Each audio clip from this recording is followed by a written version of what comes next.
नमस्कार शेतकरी मित्रांनो, मी आपला मित्र दादासाहेब डेपले योगेश्वर कृषी यूट्यूब चॅनलमध्ये परत एकदा आपलं स्वागत करत आहे।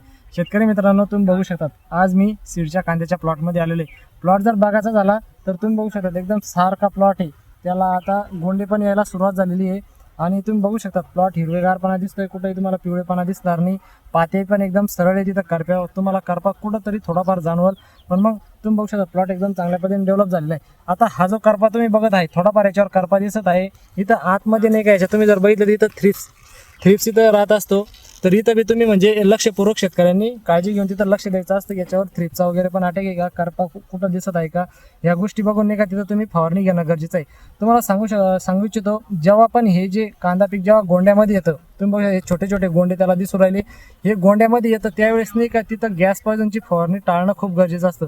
कारण तिथं जर तुम्ही गॅस पॉयझन जर घेतलं तर तिथं नाही का त्याच्या वासामुळे मधमाशी तिथं वावरत नाही, आणि जर मधमाशी आणि ही जे सीडचा प्लॉट असतो इथं सगळ्यात महत्त्वाचा रोल असतो मधमाशीचा। कारण जितकं जास्त पॉलिनेशन होईल तितकं जास्त तिथं गोंड्याची साईज आणि सीड त्याच्यामध्ये बनत असतं, तर ती गोष्ट एक टाळणं खूप गरजेचं असतं।